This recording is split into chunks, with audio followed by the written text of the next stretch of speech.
بسم اللہ الرحمن الرحیم رب اشرح لی صدری ویسر لی امری واحلل عقدۃ من لسانی یفقہوا قولی رب یسر ولا تؤثر وتمم بالخیر۔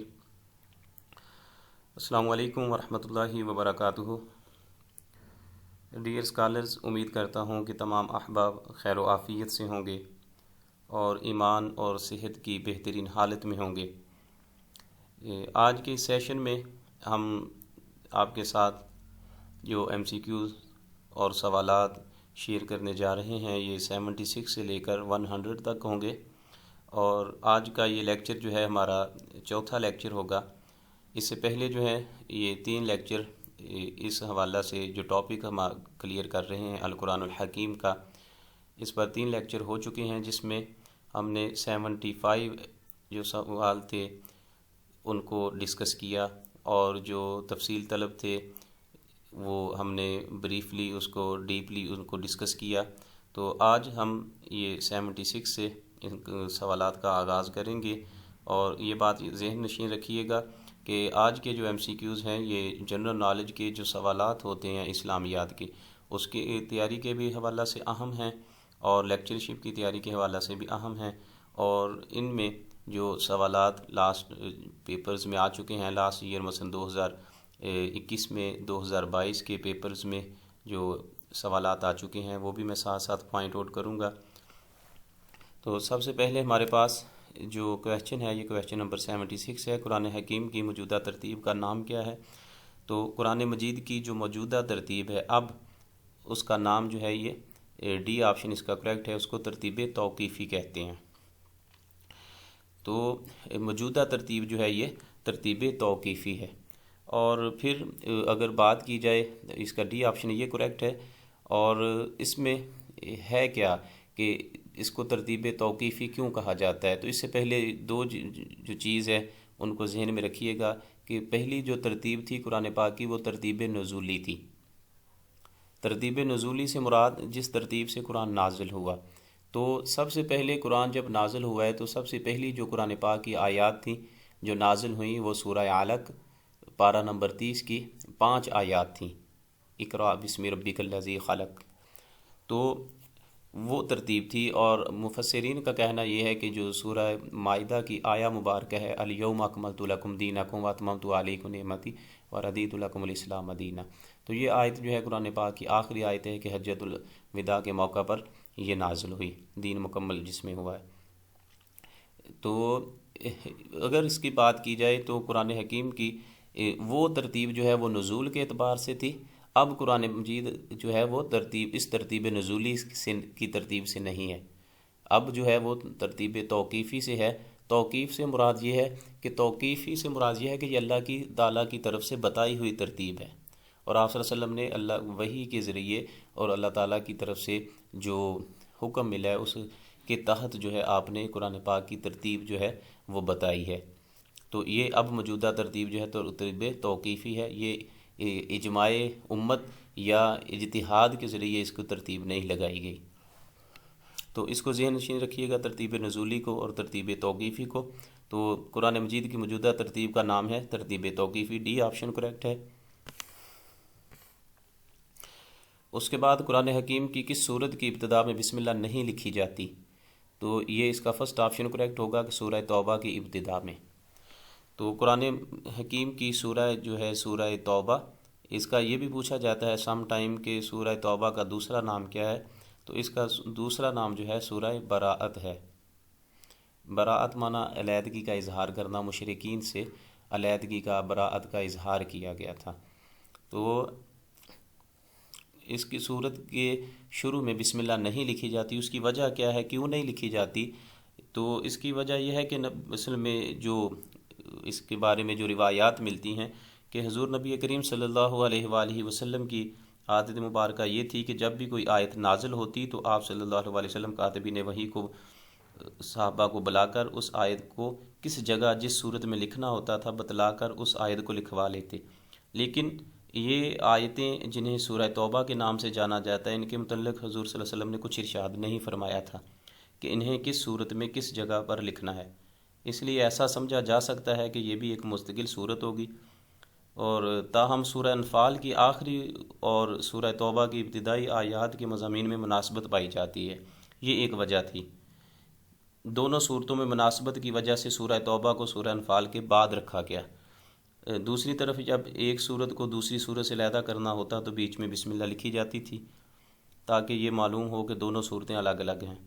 سورہ توبہ کے شروع میں بسم اللہ لکھوائی نہیں گئی تاکہ ما قبل والی صورت کے ساتھ اس کا تعلق ہونا سمجھ میں آئے، اور چونکہ یہ بات واضح نہیں تھی کہ سورہ توبہ الگ صورت ہے یا سورہ انفال ہی کا جز ہے، اس لیے دونوں پہلوؤں کو مد نظر رکھتے ہوئے صحابہ کے زمانہ میں جب حضرت عثمان غنی رضی اللہ تعالیٰ عنہ نے قرآن کو جمع کیا تو اس کے شروع میں بسم اللہ نہیں لکھی گئی، اور اگلی صورت سے اس کو الگ بتایا گیا ہے تاکہ دونوں صورتوں کو ایک ہی نہ سمجھ لیا جائے۔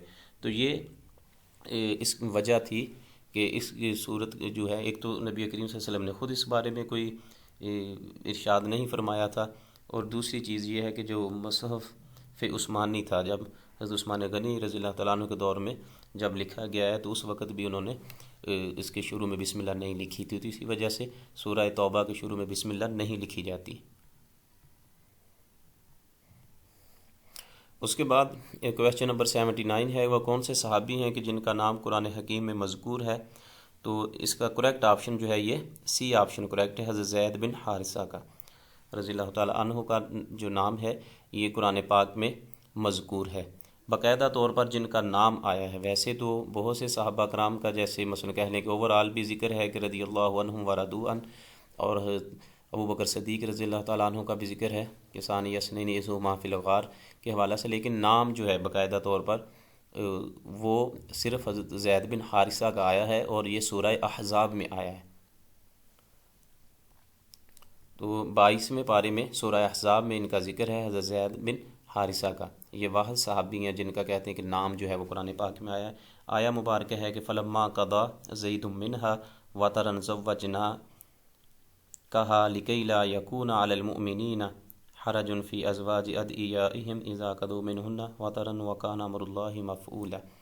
تو ادھر جو ہے فلما قضى زید، جب انہوں نے ارادہ کیا ہے، تو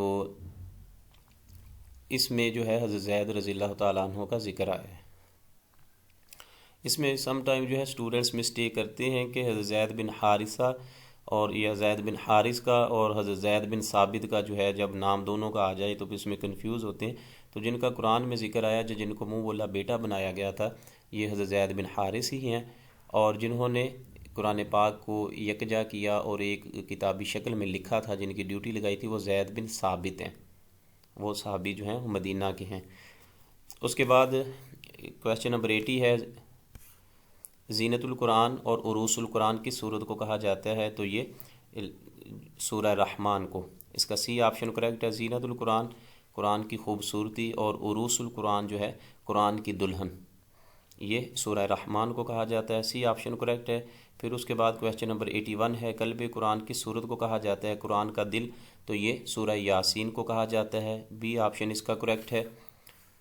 اس کے بعد ام القرآن اور ام الکتاب کس صورت کو کہا جاتا ہے؟ تو یہ سورہ فاتحہ کو، فاتحۃ الکتاب بھی کہا جاتا ہے، اس کا شفا نام جو ہے شفا بھی ہے، ام القرآن بھی ہے اور ام الکتاب بھی، تو اس کا اے آپشن جو ہے یہ کریکٹ ہوگا۔ اس کے بعد مکی صورتوں کی تعداد کیا ہے؟ تو ادھر جو ہے یہ غلط لکھی ہوئی ہے، اس کو الگ سے میں نے جو سائٹ پہ مینشن کیا ہوا ہے۔ جو مکی صورتیں ہیں قرآن پاک کی وہ 86 ہیں، اور مدنی صورتوں کی تعداد جو ہے وہ 28 ہے، 28 ہے۔ مکی صورتیں 86 ہیں اور مدنی صورتیں جو ہیں قرآن پاک میں وہ 28 ہیں۔ تو یہ مس پرنٹ ہے، یا اس کو شاید ریوائز نہیں کیا گیا، تو اس لیے میں نے الگ سے لکھی ہیں۔ اس کو آپ نے جو ایکوریٹ ہے 86 مکی صورتیں اور 28 مدنی صورتیں ہیں۔ یہ دونوں ایم سی کیوز جو ہیں لاسٹ ٹائم جو 21 اور 22 کا پیپر اس میں آپ کو مل جائیں گے، یہ ایم سی کیوز آئے ہوئے ہیں۔ اور انٹرویو میں جب میرا انٹرویو ہوا ہے عربی کا 2022 میں، تو اس میں باقاعدہ طور پر جو چیئر پرسن تھے انہوں نے مجھ سے یہ پوچھا تھا کہ قرآن پاک کی ٹوٹل آیات کتنی ہیں، اور دوسری چیز یہ پوچھی تھی کہ صورتیں کتنی ہیں، ان میں سے مکی اور مدنی صورتیں کتنی ہیں۔ تو یہ کہہ لیں کہ ٹیسٹ بھی آ چکا ہے اور انٹرویو میں بھی باقاعدہ طور پر یہ پوچھا گیا ہے۔ اس کے بعد قرآن حکیم میں کل کتنے سجدے ہیں؟ تو یہ 14 سجدے ہیں، ڈی آپشن اس کا کریکٹ ہوگا۔ قرآن حکیم میں کل 14 سجدے ہیں، اور پہلے ہم ایک MC پہ جو لاسٹ ویڈیو تھی تیسرے لیکچر میں، اس میں ہم ڈسکس کیا تھا کہ جو قرآن مجید میں سجدہ جو ہے آئے ہیں 14 سجدے، ان کو کیا کہا جاتا ہے؟ تو ان کو سجدہ تلاوت کہا جاتا ہے۔ جس جگہ جو آئے ہیں سننے اور پڑھنے والے پر سجدہ کرنا واجب ہوتا ہے۔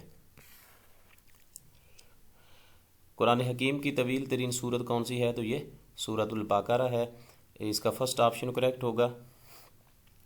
اور یہ بھی ایک MCQ پوچھا جاتا ہے، شاید نور اسلام سے لیا گیا ہے کہ سب سے زیادہ احکام بھی سورۃ البقرہ میں ہیں، کیوں 2.5 پاروں پر مشتمل ہے تقریباً یہ سورت، تو اس لیے سب سے زیادہ احکام جس سورت میں آئے ہیں وہی سورۃ البقرہ ہی ہے۔ اور اس کے بعد قرآن حکیم کی مختصر ترین سورت کون سی ہے؟ تو یہ سورۃ الکوثر ہے، 30ویں پارے میں، یہ قرآن مجید کی مختصر ترین سورت ہے۔ اس کے بعد قرآن حکیم پر اعراب اور نقطے کس نے لگائے؟ یہ وضاحت طلب MCQs ہے کہ قرآن حکیم پر نقطے اعراب اور نقطے کس نے لگائے۔ اعراب ہوتا ہے مثلا زبر زیر اور پیش کو اعراب کہا جاتا ہے۔ پہلے جو نسخے تھے قرآن مجید کے ان میں یہ چیزیں نہیں تھیں، تو قرآن پاک پر جو اعراب لگائے گئے اور نقطے لگوائے گئے ہیں، یہ جو کہہ لیں کہ حکومتی سطح پر جو کام ہوا ہے، اور یہ اموی دور میں ہوا ہے، اور یہ حجاج بن یوسف نے لگوائے تھے، خود اس نے نہیں لگائے تھے بلکہ اس نے لگوائے تھے۔ جن کو یہ ذمہ داری سونپی گئی تھی کہ وہ یہ کام سر انجام دیں، اور قرآن پاک کی خدمت کا یہ کام جن کے کو سونپا گیا حجاج بن یوسف کے کہنے پر، وہ 2 لوگ تھے، یحییٰ بن یعمر ہیں اور عاصم لیثی ہیں، کہ ان دونوں نے جو حضرات تھے، انہوں نے یحییٰ بن یعمر اور عاصم لیثی جو ہیں، انہوں نے قرآن پاک پر نقطے لگوائے تھے۔ آرڈر کس کا تھا؟ حجاج بن یوسف کا، اور حجاج بن یوسف کو آرڈر تھا بنو امیہ کے جو اس وقت خلیفہ تھے اس کا۔ تو حضرت بکر صدیق، حضرت زید بن ثابت اور حضرت عثمان غنی، ان میں سے کسی نے بھی ان کے زمانے میں یا انہوں نے اعراب یا نقطے نہیں لگوائے تھے۔ حجاج بن یوسف نے یہ نقطے لگوائے تھے، اور لگوائے تھے یحییٰ بن یعمر سے، اور عاصم لیثی نے یہ جو خدمات ہیں قرآن پاک کی سر انجام دی تھی۔ اور اس کے ساتھ ساتھ خلیل بن احمد الفراہیدی اور ابو الاسود الدولی جو ہے، ان کے ہاں بھی یہ روایات ملتی ہیں۔ عربی جب لٹریچر کو پڑھتے ہیں تو اس میں یہ روایات ملتی ہیں کہ ابو الاسود الدولی کے پاس جو ان کا نسخہ تھا اپنا پڑھنے کے لیے، یا حضرت حسن بصری کے پاس جو، اور خلیل بن احمد فراہیدی کے پاس جو الگ سے نسخے تھے، تو ان پر بھی انہوں نے اعراب اور نقطے وغیرہ لگوائے ہوئے تھے۔ لیکن جب بات کی جاتی ہے اوورآل، تو ان میں کہہ لیں کہ ان جو حضرات ہیں کسی کا بھی ذکر نہیں ہے، صرف ہم نے ان 4 آپشن میں سے بتانا ہوتا ہے، تو پھر 4 آپشن میں سے جو حجاج بن یوسف ہی کریکٹ ہے، ڈی آپشن اس کا کریکٹ ہوگا۔ اس کے بعد 89 نمبر کویسچن ہے کہ نزول قرآن کی ابتدا کے وقت حضور اکرم صلی اللہ علیہ وآلہ وسلم کی عمر مبارک کیا تھی؟ تو اس وقت آپ صلی اللہ علیہ وسلم کی عمر 40 سال تھی۔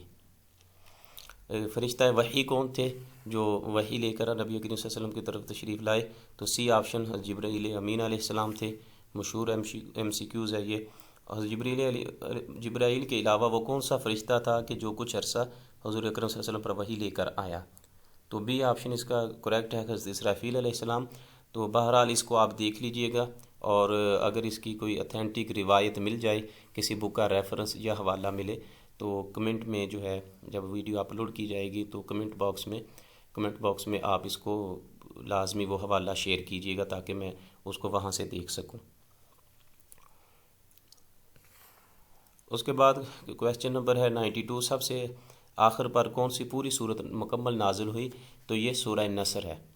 یہ MCQ جو ہے FPSC کا جو پیپر ہوا ہے 2022 کا، اس میں یہ MCQs آ چکا ہے لیکچرشپ کا FPSC کے تھرو۔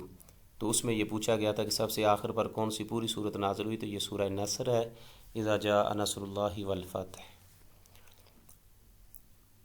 93 نمبر MCQs ہے، تلاوت قرآن حکیم سے قبل تعوذ پڑھنے کی کیا حیثیت ہے؟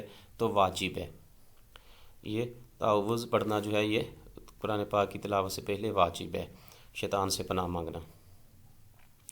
اور تلاوت قرآن حکیم سے قبل تسمیہ پڑھنے کی کیا حیثیت ہے؟ تو یہ سنت ہے۔ اس کے بعد فسطاط القرآن کس سورت کو کہا جاتا ہے؟ تو یہ سورہ بقرہ کو۔ فسطاط عربی میں خیمے کو کہا جاتا ہے، جو ہے یہ فسطاط القرآن، قرآن کا خیمہ، یہ سورۃ البقرہ کو کہا جاتا ہے۔ یہ بقرہ نہیں ہوتا، کچھ اسٹوڈنٹس جو ہیں وہ تلفظ کی غلطی کرتے ہیں، جب اس کو پڑھتے ہیں تو سورۃ البقرہ۔ بقرہ جو ہے وہ عام جو بکری اور بکرا، بھیڑ بکریاں جیسے ہم کہتے ہیں وہ ہوتا ہے، یہ لفظ جو ہے بقرۃ اللہ، جیسے بقرہ جب ہم ویسے کہیں گے کہ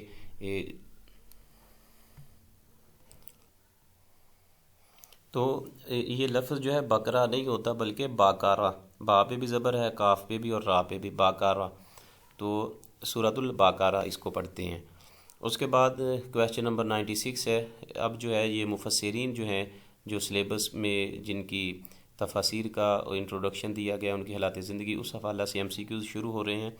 تو تفسیر ابن کثیر کا اصل نام کیا ہے؟ تو تفسیر ابن کثیر کا اصل نام، یہ سی آپشن کریکٹ ہوگا، تفسیر القرآن العظیم ہے۔ تفسیر القرآن العظیم یہ تفسیر ابن کثیر کا اصل نام ہے۔ اس طرح کے MCQs پوچھے جاتے ہیں۔ اور پھر اس کے بعد تفسیر ابن کثیر کے مؤلف علامہ ابن کثیر کا اصل نام کیا تھا؟ تو ان کا اصل نام جو ہے یہ اسماعیل بن عمر ہے۔ عماد الدین، دین کا ستون، عماد جو ہے یہ ستون کو کہتے ہیں، پلر کو۔ الصلاۃ عماد الدین، نماز دین کا ستون ہے، تو عماد الدین دین کا ستون، یہ ان کا لقب ہے۔ اور ان کا جو اصل نام ہے یہ اسماعیل بن عمر ہے۔ اس کے بعد پوچھا گیا ہے کہ علامہ ابن کثیر کس مسلک کے پیروکار تھے؟ تو یہ شافعی المسلک تھے۔ اور اس کے بعد علامہ ابن کثیر کی وفات کس سن ہجری میں ہوئی ہے؟ تو 774 ہجری میں ہوئی ہے۔ تفسیر بالمعاصور پر جو لکھی جانے والی جو تفاسیر ہیں، ان میں یہ کہہ لیں کہ دوسرے نمبر پر شمار ہوتی ہے۔ تفسیر طبری جو ہے وہ تفسیر بالمعاصور پر پہلے نمبر پہ لکھی جانے والی تفسیر مانی جاتی ہے، اور دوسرے نمبر پر تفسیر بالمعاصور میں جو اتھینٹک دوسرے نمبر پر مانی جاتی ہے وہ یہ ان کی تفسیر قرآن العظیم ہے، علامہ ابن کثیر کی۔ اور علامہ ابن کثیر کی جو وفات ہوئی ہے یہ 774 ہجری میں ہوئی ہے۔ اس کے بعد دوسرا لاسٹ جو آج کا ہمارے پاس MCQs ہے، تفسیر بیضاوی کا اصل نام کیا ہے؟ تو تفسیر بیضاوی کا اصل نام انوار التنزیل و اسرار التاویل، یہ اس کا اصل نام ہے۔ اور انشاءاللہ نیکسٹ جو ہے ادھر سے ہی ہم جو سوال نمبر 101 ہے اسی سے آغاز کریں گے۔ تو ان چیزوں کو آپ نے مد نظر رکھنا ہے، یہ جو چیزیں ہیں اس میں پوائنٹ آؤٹ کی گئی ہیں، اور تفسیر کے جو اصل نام ہے اور ان کے مؤلف کا نام یہ کم از کم جو ہے وہ ضرور یاد ہونا چاہیے۔ السلام علیکم ورحمۃ اللہ وبرکاتہ۔